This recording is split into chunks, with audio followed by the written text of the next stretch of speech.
¿Es lo que ocurre aquí? No. Él dice que él empieza a caminar en respuesta a algo que ya Dios había hecho primeramente, que era la de descender y poner la mano sobre la vida del profeta. Una vez que viene la mano de Dios sobre nuestra vida, entonces nosotros podemos responder. El profeta se podría haber resistido, el profeta podría haber rechazado esa mano de dirección, esa mano de compañerismo, de cercanía, como la mano del papá que se la da al hijo para caminar juntos por el camino, ¿de acuerdo? Podría haberla rehusado, podría haberla rechazado. Sin embargo, él responde a un acto soberano en la sabiduría de Dios, que Dios tenía un propósito, y vemos cómo él responde y se deja llevar, ¿de acuerdo? En el espíritu, ¿de acuerdo? En la dirección o en el sentir que el Espíritu del Señor lo estaba llevando. Así que importante para este 2017, cuidado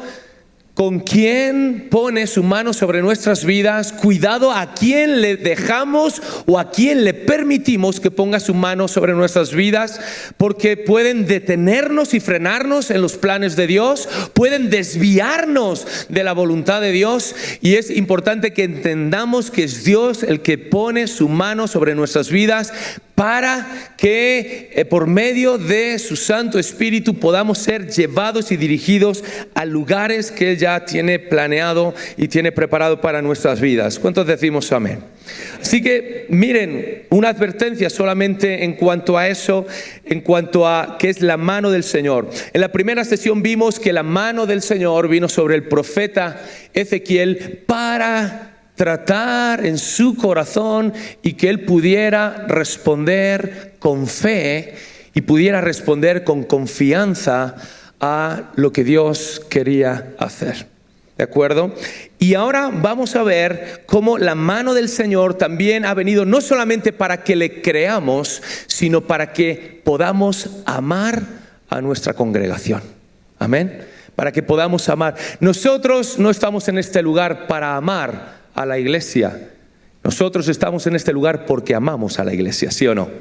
Nosotros no venimos a este lugar para alabar a Dios. Nosotros venimos a este lugar porque estamos alabando y adorando a Dios todos los días de nuestra vida. Amén.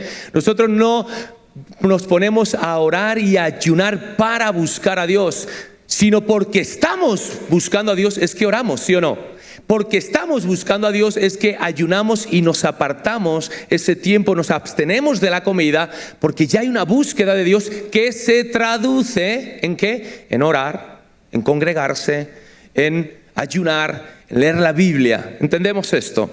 Así que miren, si van conmigo, bueno, ya lo deben tener allí, Ezequiel 37, vamos a saltar los primeros versículos y nos vamos a ir al versículo 4. Dice: me dijo entonces, profetiza sobre estos huesos, dile, huesos secos, oíd la palabra del Señor. Era un momento donde había un hastío, la gente ya estaba cansada. La gente estaba frustrada, la gente estaba deprimida. Lo único que se oía es: hemos perecido, no hay salvación para nosotros, no hay vida del todo, es un fracaso. Y aquí Dios está levantando a un hombre, tratando con la vida y el corazón de un hombre, para que oigan, ¿el qué? Ya no la palabra de las personas, ni las palabras de la vida o de las experiencias o de las circunstancias, sino que empezaran a oír la palabra del Señor. Y fíjate, versículo 5.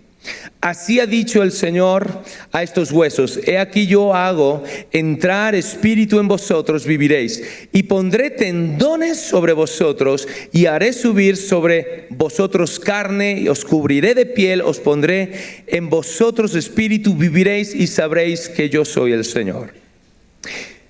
Fíjate lo mismo, versículo 7, Él responde algo que marca nuestras vidas. No solamente son nuestras acciones, sino también nuestras respuestas. ¿Entendemos eso? Cómo respondemos también marca nuestro presente y también dirige nuestro futuro o nuestro destino. Y dice en el versículo 7, profeticé pues como me fue mandado, es decir, él contestó y respondió afirmativamente. Hubo un ruido mientras yo profetizaba, El ruido no vino hasta que hubo una respuesta por parte del hombre a un acto soberano de Dios. ¿Lo vuelvo a repetir?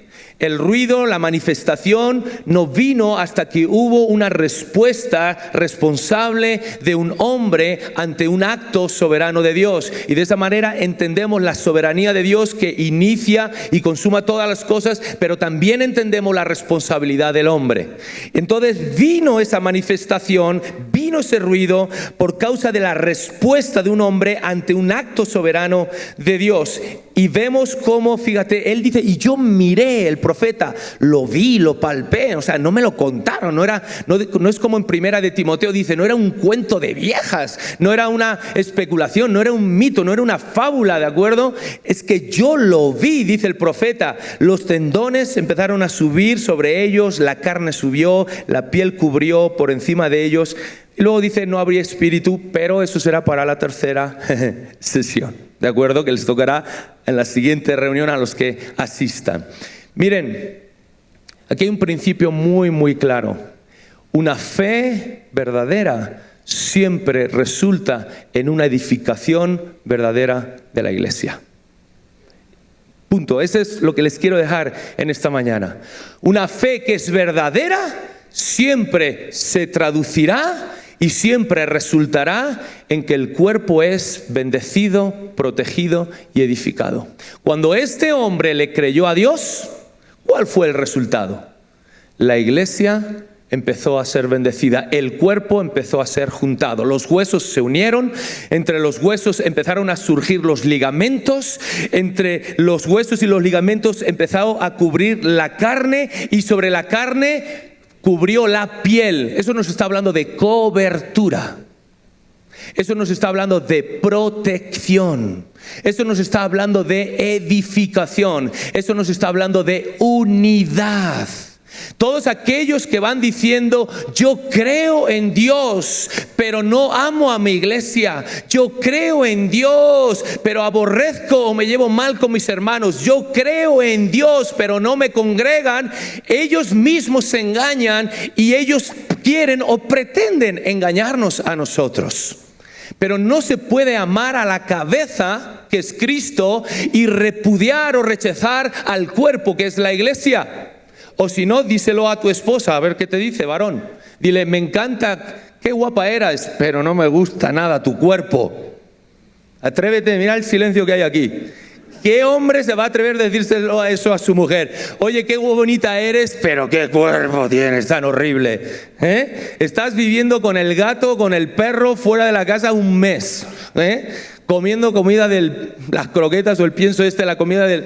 ¿Por qué? Porque nadie puede decir que ama a Dios, pero no ama el cuerpo de Dios. Nadie puede decir que cree en Dios, pero que rechaza o que no se compromete con la iglesia local. Y este es el principio que vemos aquí, de una manera muy pastoral. Él tuvo fe, pero esa fe se traduce en edificar una casa. Esa fe se traduce en edificar un cuerpo. Esa fe se traduce en procurar la unidad, en procurar que las cosas estén unidas. Hemos leído y lo hemos visto en el vídeo. Lo creo sinceramente. La esperanza para este mundo es Cristo, obviamente, que habita y se expresa en medio y a través de la iglesia. ¿Cuántos decimos amén? Un autor decía, en los 4 primeros evangelios, la imagen de Dios es revelada a través de ¿quién? De Jesús. Pero a partir del 5.º libro neotestamentario, es decir, de Hechos de los Apóstoles, la imagen de Dios es revelada a través de ¿quién? De la iglesia. ¿Comprendemos eso? Los 4 primeros evangelios nos muestran que la imagen del Dios visible vino a través de Cristo Jesús. Pero a partir de su muerte, de su resurrección, de su ascensión y de su coronación, ahora la imagen visible de Dios, la imagen de Dios en esta tierra es revelada y es expresada a través de ¿quién? De la iglesia. Es decir, te lo pongo de otra manera, si quieres, incluso también más teológica, pero muy sencilla también de entender. Toda la obra de Dios es hecha a través de ¿quién? De la iglesia, pero vamos un pelín más despacio. Toda la obra de Dios siempre se ha hecho desde la eternidad pasada, presente y futura a través del Hijo. ¿Entendemos eso? El Padre siempre ha obrado a través del Hijo. La creación fue hecha por medio y a través del Hijo, ¿sí o no? Por medio de la palabra y como dice en Génesis y en Colosenses. Ahora, la obra, ¿de acuerdo? Del Hijo, ¿vale? Toda la obra del Padre es hecha a través del Hijo. Ahora, toda la obra del Hijo es hecha a través de ¿quién? Sí, la iglesia, pero vamos más despacio, ¿vale? Es hecha a través del Espíritu Santo. Porque Cristo dijo, no les dejaré huérfanos, no les dejaré desvalidos, enviaré a otro. La palabra en griego no es hetero, sino alos, que significa otro del mismo nivel, rango, categoría y dignidad. Es decir, otro igual que yo. En otras palabras, la otra persona de la Trinidad. No les dejaré huérfanos. Y Él, ¿quién? El Espíritu Santo les va a revelar, les va a ayudar. Cuando no sepan qué contestar, el Espíritu Santo, recuerdan, vendrá, les recordará todas las cosas que yo les he hablado. El Espíritu Santo les va a guiar toda la verdad. Y toda la obra del Hijo, la salvación del Hijo, es por medio del Espíritu Santo que nos hace nacer de nuevo, ¿sí o no? Que nos vivifica, que trae convicción, trae arrepentimiento, nos abre los ojos para poder ver, para poder creer. Toda la obra del Hijo es hecha a través del Espíritu Santo. Y aquí viene la pregunta del millón. Y toda la obra del Espíritu Santo, díganme, ¿a través de quién es hecha? ¿A través de los filisteos?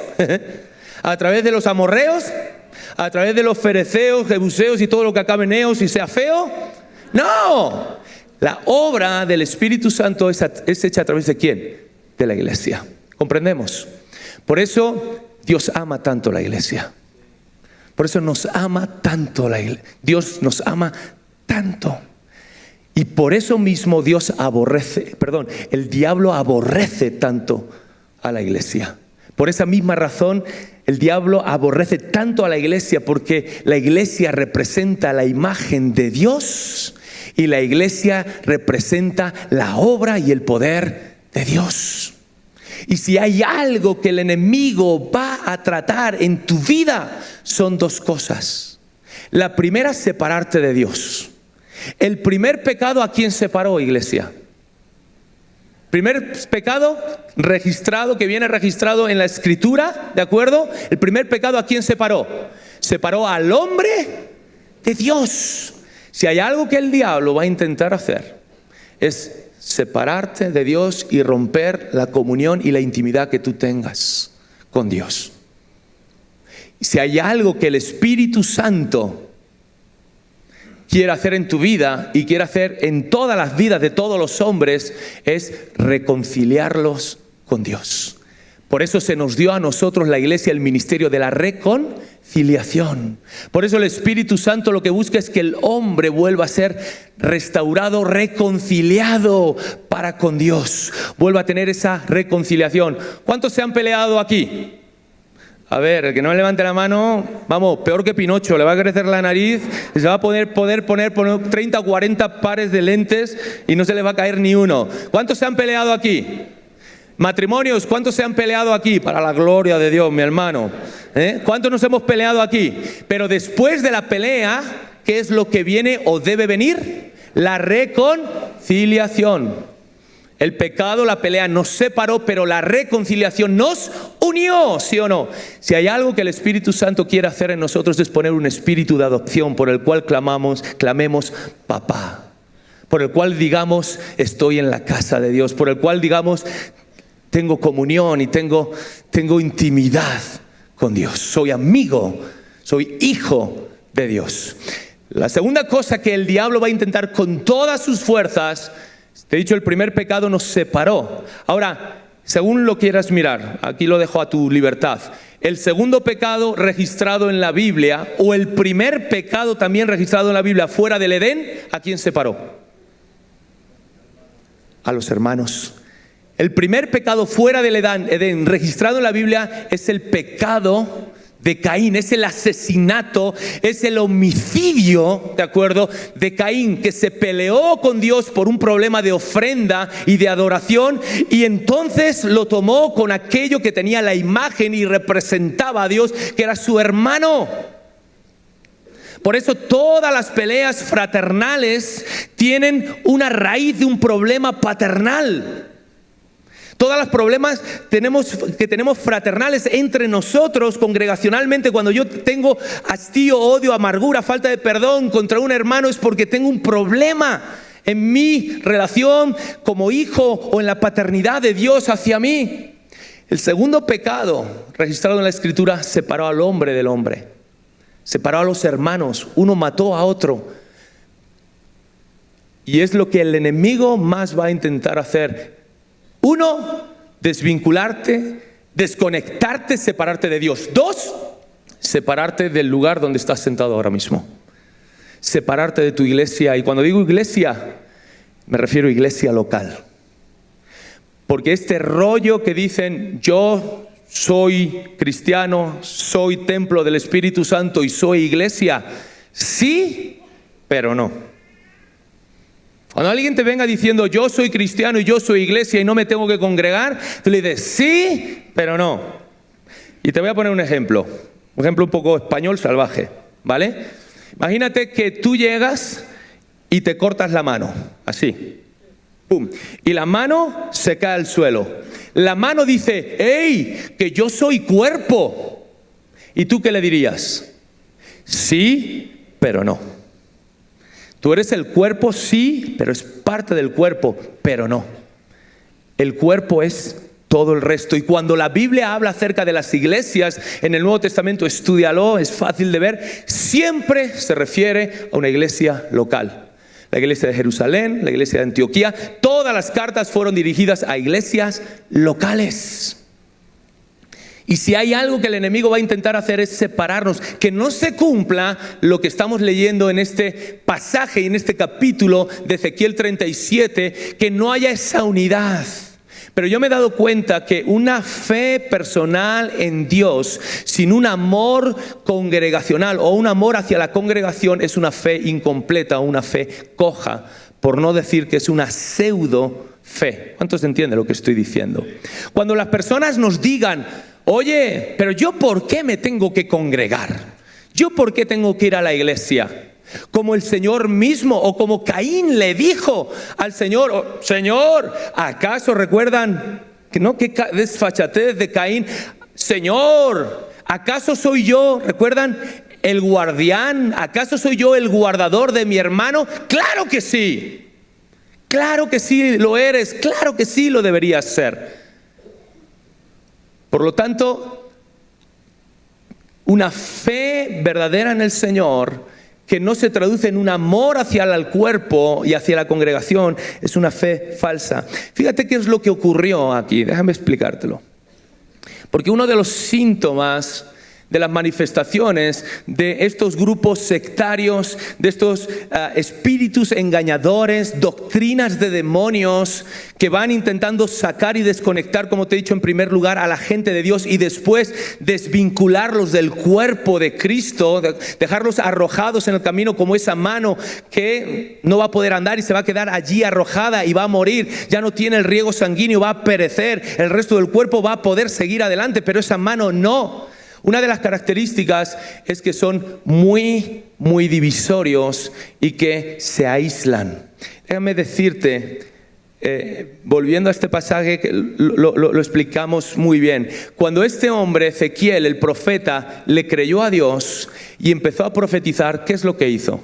Él empezó a profetizar bendición o maldición, unión o división, protección o, ¿cuál sería lo contrario? Desprotección. Vemos la escritura que nos dice que este hombre, él empezó, una fe verdadera, empezó a profetizar bendición, protección, cuidado, unión. ¿Comprendemos? Los verdaderos maestros, los verdaderos profetas jamás van a causar división. ¿Cuántos entendemos? Aquellos que te van diciendo, no vayas a Conquistando Frontera, no vayas a la reunión del domingo, no vayas al estudio, no vayas al discipulado, ven a mi casa y nosotros en mi casa aquí nos reunimos porque todos somos iglesia. Son falsos maestros. O como escuchaba ayer a Robert Evans, son verdaderos falsos maestros. Cuidado. Porque no es el espíritu de reconciliación, ni el espíritu de adopción, ni el espíritu de comunión o de unión el que está operando. Te doy un versículo para que nos ayude a entenderlo mejor. ¿Qué dice 1 Corintios 12? Creo que es el versículo, no lo recuerdo de memoria, no sé si es el 3 o el 13, pero dice que cuando nosotros conocimos al Señor, lo primero que Dios hizo, ¿qué fue? Bautizarnos, ¿en qué? En un cuerpo por un mismo espíritu. ¿Lo tenemos tal vez? Vale. Dice, porque por un solo espíritu fuimos todos, ¿qué dice? Bautizados en un cuerpo, y sean judíos, griegos, esclavos, libres, todos. Es decir, judíos se nos dio a todos beber de un mismo espíritu. Y si volvemos un poquito hacia atrás, ¿vale? Dice, judíos o griegos, todo tipo de relación o de distinción racial o clasista queda rota. Pero cuando tú y yo conocemos al Señor, el primer bautismo que experimentamos no es el de agua. Fuimos bautizados, es decir, fuimos sumergidos, fuimos introducidos en esto, en un cuerpo. Por supuesto que la salvación es personal, pero el desarrollo y la manifestación y el crecimiento de esa salvación no es privada, sino es pública. No es aislada, sino es congregacional. ¿Y cuántos entendemos y podemos decir un amén a eso? Es Dios, como hemos leído, lo primero que hace es introducirnos, sumergirnos en un cuerpo para estar rodeados. Y en ese cuerpo podremos crecer. Otros nos ayudarán a crecer y nosotros ayudaremos a que otros puedan crecer. Nosotros recibiremos la ayuda y nosotros podremos también dar ayuda. Y es en un cuerpo en el que somos perfeccionados, en el que somos protegidos, en el que vamos allí creciendo. Te decía que este hombre, cuando tuvo fe, él empezó a bendecir a la iglesia, al cuerpo, y traer unión. Aquellos que están maldiciendo, criticando a sus hermanos, a los líderes, a la congregación, y están causando división, no están siendo movidos, como hemos leído, por ese espíritu del Señor que nos introduce en un cuerpo para estar guardados, protegidos, y no se están moviendo en ese espíritu ni de adopción, y no se están moviendo en ese espíritu de reconciliación. Bienaventurados los pacificadores, ¿recuerdan? Porque ellos serán llamados hijos de Dios. Cambiamos ese versículo y lo invertimos. Aquellos que siempre están causando divisiones, que siempre están causando pleitos, dice, no pueden recibir el título de hijo de Dios. Y aquí encontramos una manera muy pastoral. En cuanto a la fe, Dios llevó a este hombre para que creyera en su entorno local, para que después pudiera ser una bendición para toda la nación. Y aquí está sucediendo exactamente lo mismo. Tenemos que aprender a amar a nuestra congregación. La mano del Señor ha venido sobre nosotros en este 2017 para que le creamos, ¿sí?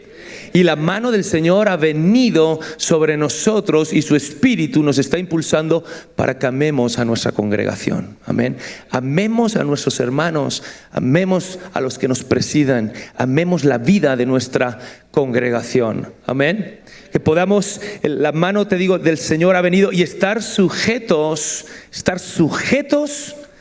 a esa gobernabilidad, como yo la defino, del cuerpo, pero a un nivel fraternal, congregacional, estar abiertos a que un hermano o hermana te diga, oye Fernando, por allí no, cuidado, estar abiertos a eso, que hay un cuidado fraternal y también un cuidado pastoral de líderes, pastores, que gracias a Dios en esta congregación y en muchas otras Dios pone y levanta, que pueden ejercer un cuidado y una protección y una labor pastoral. Amén. Ahora, es lo que Dios le estaba diciendo.